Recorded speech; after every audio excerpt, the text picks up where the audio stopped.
marcar nuevamente mis estaciones hidrométricas. Esta referencia, ustedes ya la trabajaron en la primera, creo que fue en la segunda práctica. Les dije que pusieran ahí como tal en qué región hidrológico administrativo se encontraban. Por ejemplo, yo que estoy trabajando en el estado de Morelos, mi región hidrológica administrativa es la número 4, la del río Balsas. Seleccionando esta, pues me aparecen únicamente las estaciones hidrométricas correspondientes a ese cauce, ¿verdad? Entonces, no me preocupan los elementos de arriba, de abajo, etcétera, etcétera. Simplemente esa es mi región hidrológico administrativo. La noción en la que nos vamos a encontrar, dijimos que en definitiva, me atrevo a decir que ninguno de nosotros vamos a tener como tal una estación hidrométrica justamente en nuestro cauce. Para su actividad nos pide hacer la descarga de los datos. Entonces, para ello vamos a hacer algo un tanto parecido a lo que hicimos con las estaciones climatológicas, simplemente que aquí no vamos a hacer, no vamos a estar moviendo como tal los mismos, ¿verdad? Por ejemplo, mi zona de estudio estaba más o menos por acá, está Tepalcingo, recuerdo que era por aquí, por la comunidad del Tepehuaje, Limón, Los Sauces, etcétera, etcétera. Entonces, una vez que ustedes ubiquen cuál es su punto en donde se lleva a cabo,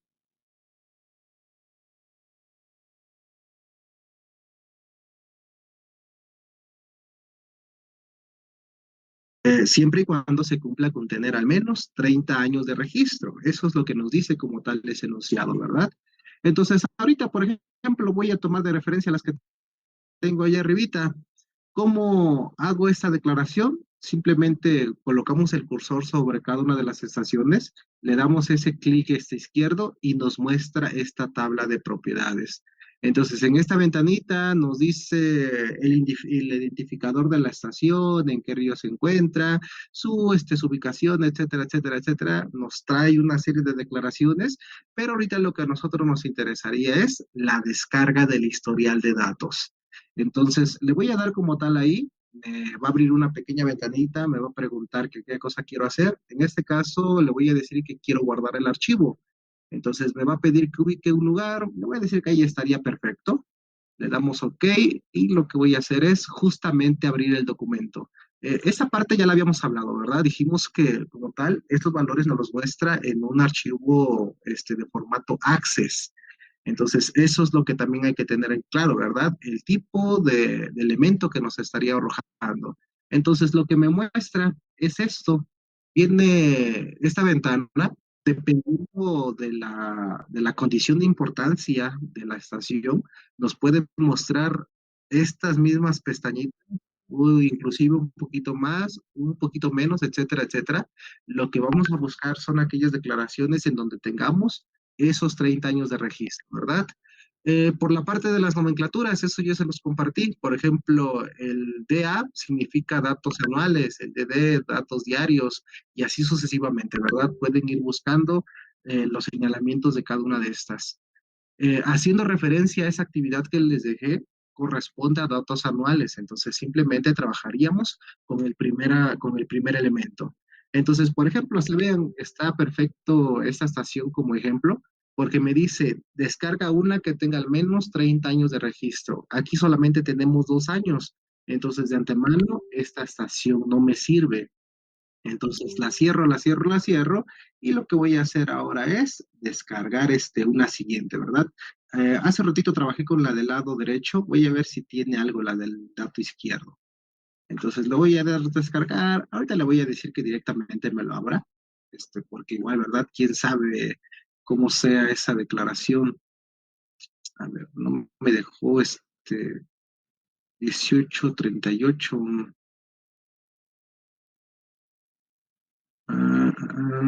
A ver, no sé por qué no me está dejando abrirla. Lo voy a guardar nuevamente, por si acaso ese era el conflicto, y la voy a abrir de mi escritorio. Ok, vean, ahí está, ahora sí, sí quiso. Creo que la otra, como lo estaba agarrando directamente desde el elemento del internet, por eso causó ese conflicto, ¿verdad? Abrimos esos datos anuales y vean nuevamente, no tendríamos capacidad de hacer el cálculo, la operación con esta, ¿verdad? Entonces así nos vamos, nos vamos, nos vamos. por cada una de las más cercanas a nuestra zona, ¿verdad? Entonces, ahorita dijimos que estábamos en esta posición, sin ningún problema pudiéramos hacer, les pasé el archivo KML de esas estaciones hidrométricas, entonces pueden aplicar nuevamente esos buffers para poder visualizar en dónde es que sí pudieran tener esos datos, ¿verdad? A ver, voy a agarrar esta estación que ya se encuentra un poquito más denotado como tal nuestro cauce. Voy a dar aquí en la descarga de los materiales. Estoy repitiendo tal cual el proceso 1, 2, 3 N veces y la condición sería detenerme hasta cumplir con tener al menos esos 30 años de registro, ¿verdad? Entonces, vean aquí por su lado, ya me muestra una mayor cantidad de información. Entonces, solamente me interesan estos datos anuales.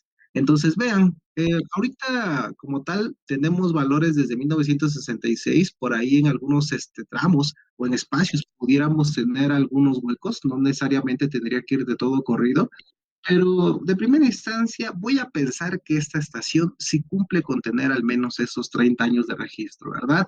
En realidad, esta sería la estación que yo voy a estar trabajando.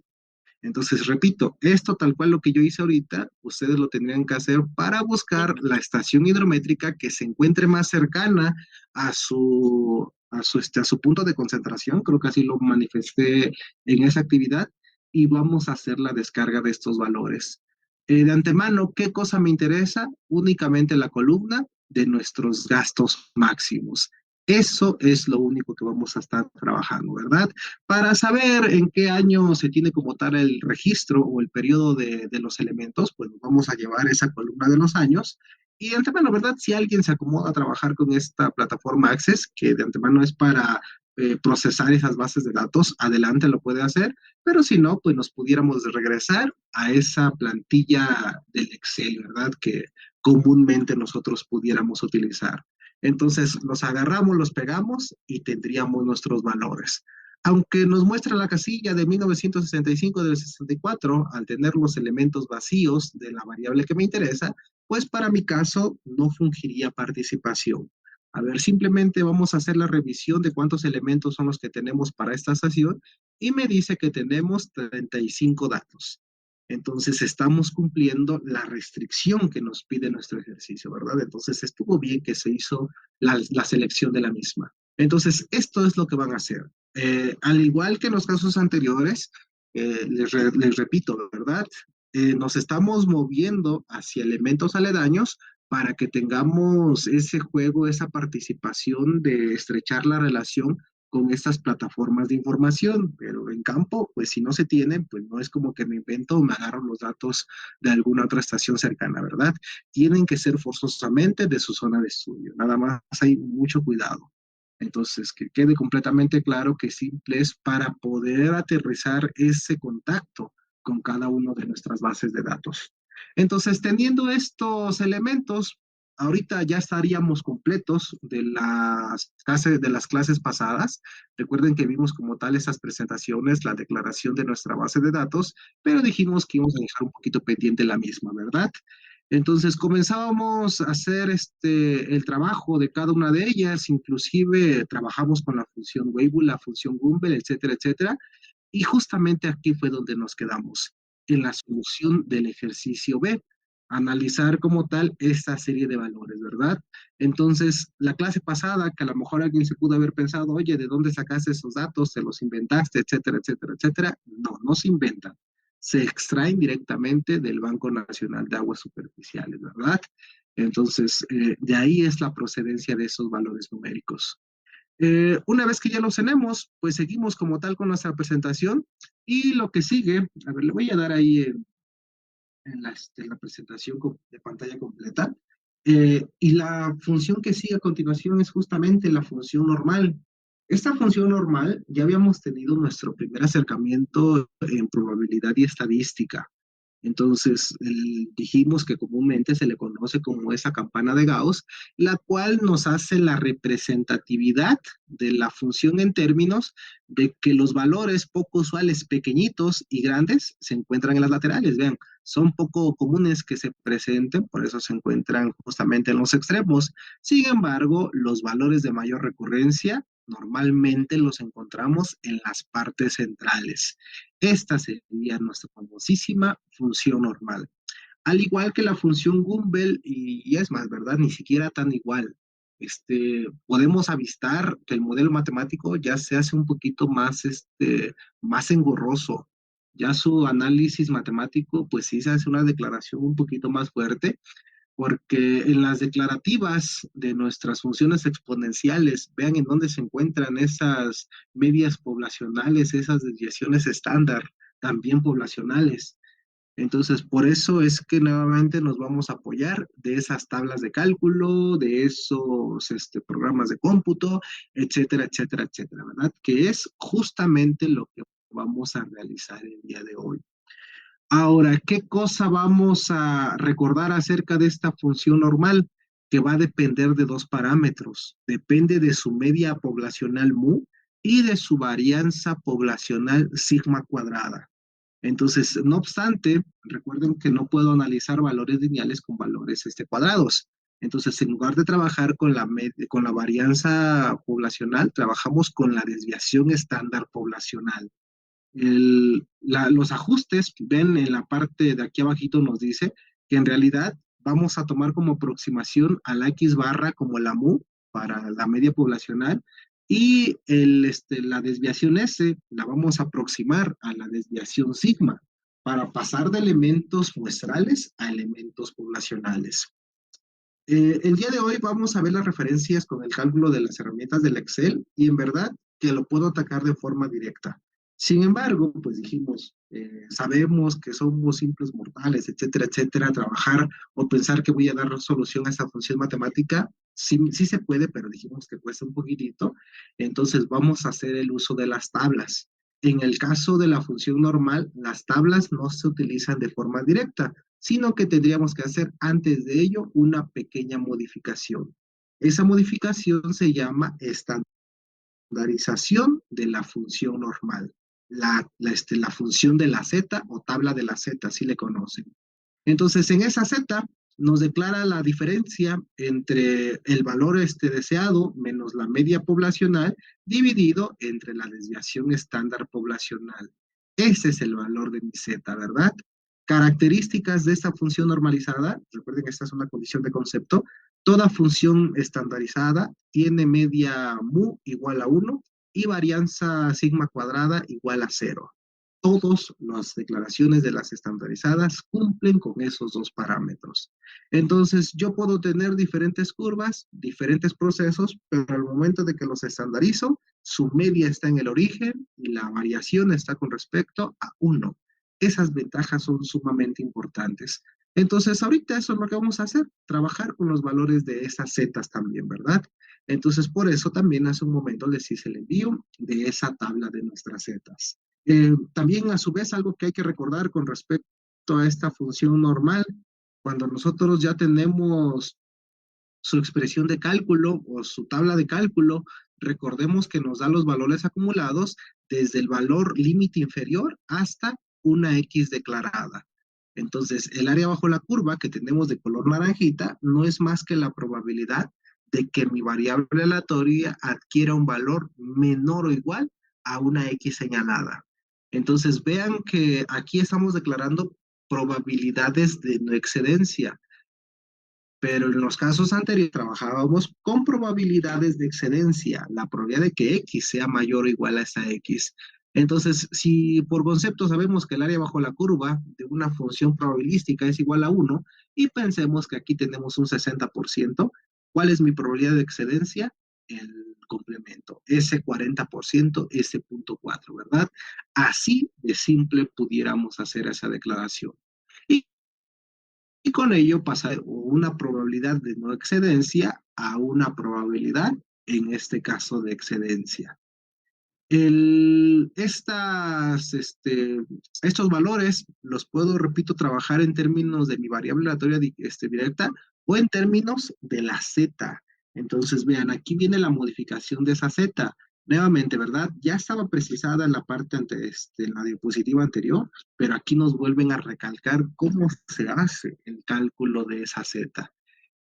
Para nuestra serie de datos, lo primero que tendríamos que hacer es justamente pues calcular esta mu y calcular esa sigma, bueno, esa sigma nada más. Les puse nuevamente el repaso acerca de ese periodo de retorno y de las probabilidades, que son los recíprocos, probabilidad de excedencia y el recíproco también en términos de la probabilidad de no excedencia.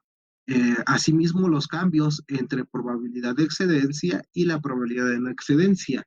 Y algo que no lo había presentado anteriormente, pero aquí lo tienen, sería una expresión que nos denotaría la probabilidad de no excedencia. Vean la configuración del signo de comparación en términos de nuestro periodo de retorno. Entonces, se parece mucho a lo que tenemos allá arribita, pero no es exactamente lo mismo, ¿verdad?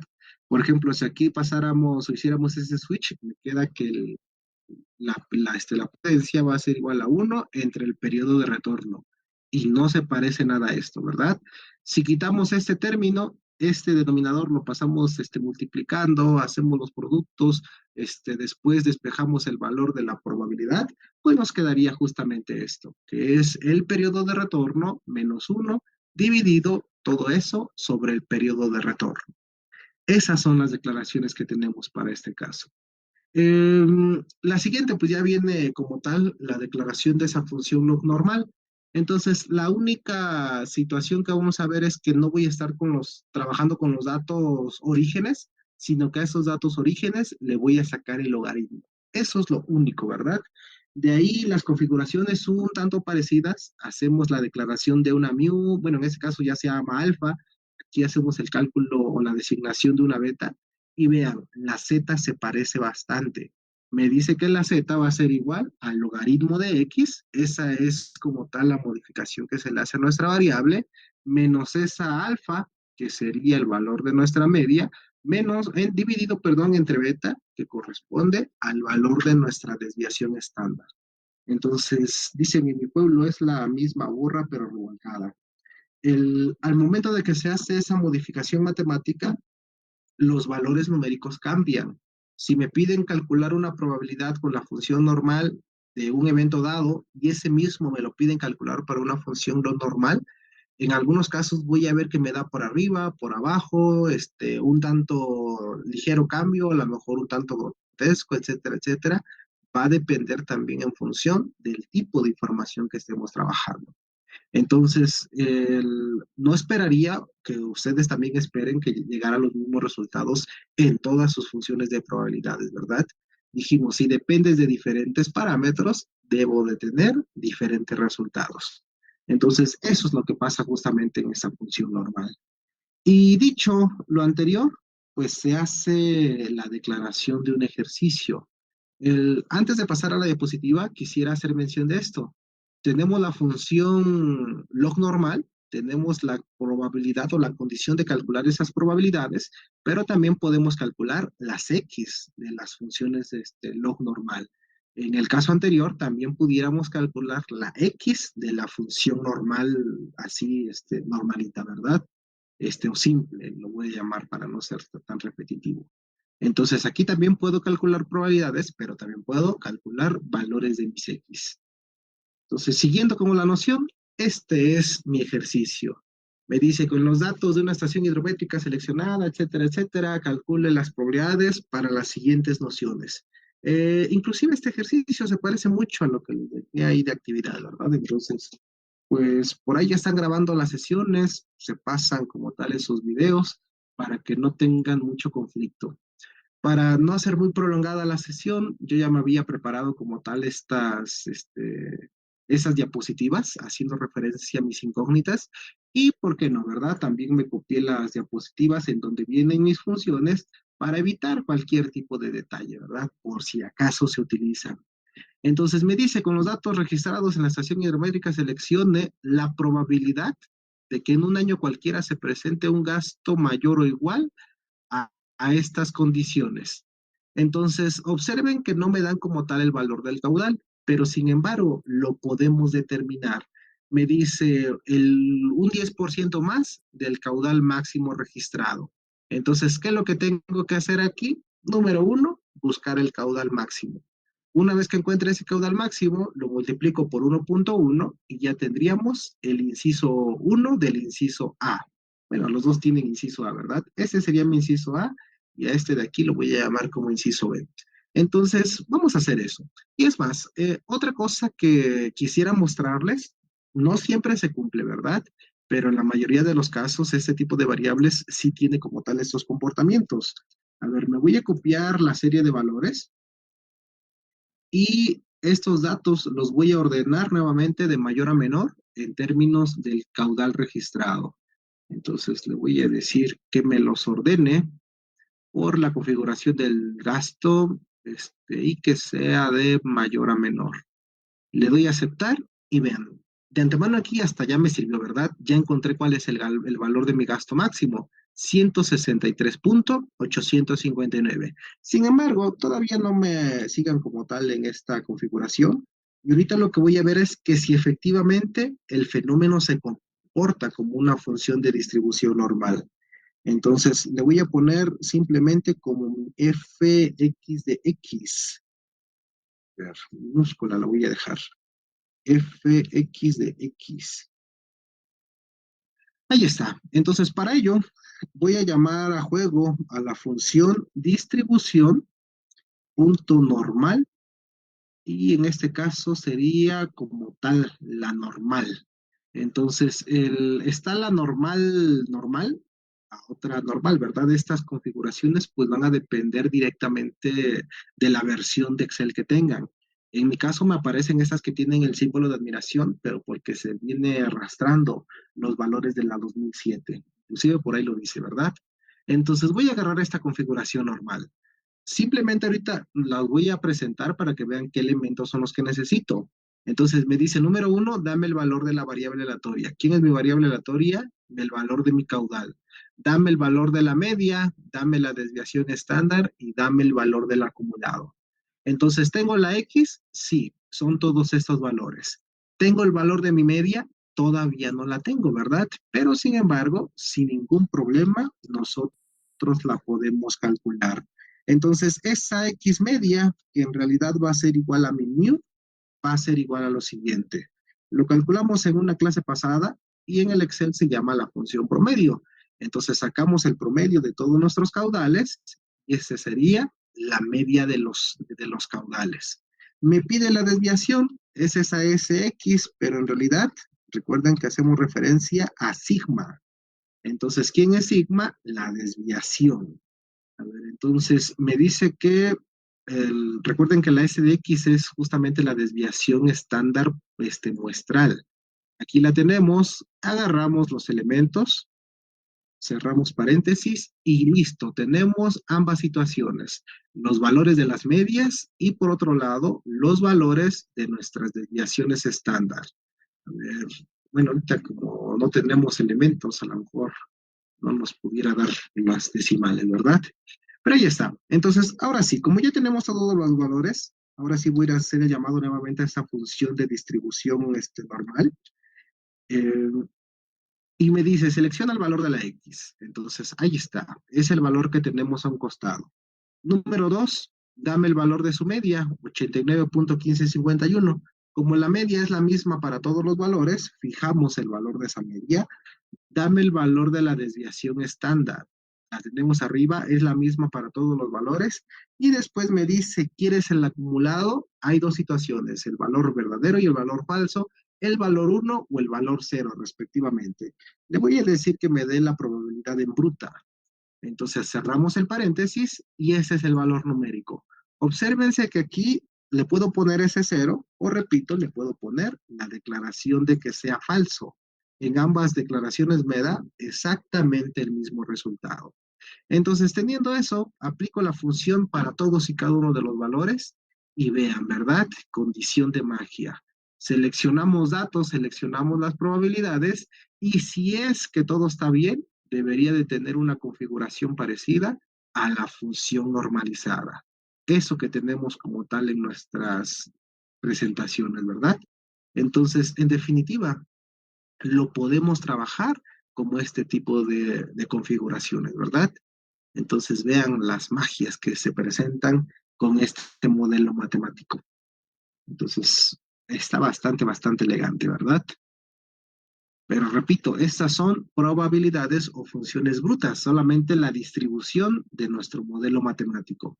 Entonces, ahora sí, vamos a comenzar a hacer los cálculos que vienen en ese inciso C. Entonces, en el primer caso, voy a hacer la determinación de los caudales. Entonces, voy a poner como tal aquí una columna de los valores. Esos caudales estarían denotados en metros cúbicos por segundo. Entonces me dice el inciso uno, el 10% más del caudal máximo. Entonces, ¿quién es el caudal máximo? Es este. Lo multiplicamos por 1.1 y esta es la probabilidad o ese es el caudal al cual me piden calcular la probabilidad. Vamos con el inciso 2, me piden el valor de la mediana. Entonces, el Excel ya tiene también declarada la función mediana. Entonces, simplemente la buscamos, seleccionamos nuestra serie de valores, cerramos y listo. Esa es mi función mediana. Recuerden que por concepto la mediana es el que se encuentra justamente a la mitad. Sería este de aquí, perdón. Ese es el dato que se encuentra exactamente a esa mitad. La tercera dice que 1.5 veces el valor del gasto mínimo, 1.5, ¿y quién es mi gasto mínimo? 16.8. Ahí está. Y por último dice un valor cualquiera que esté dentro de los datos. Vamos desde 16 hasta el valor de 163. Por ejemplo, a mí se me ocurre el valor de 100. Está por arriba del 16 y está por debajo del valor de 163. El, aquí le voy a poner este identificador para que sepamos ante qué ejercicio estamos, ¿verdad? Repito, inciso uno, 2, 3, 4, así sucesivamente. Entonces me pide determinar la probabilidad de que ocurra un valor igual o mayor. Entonces,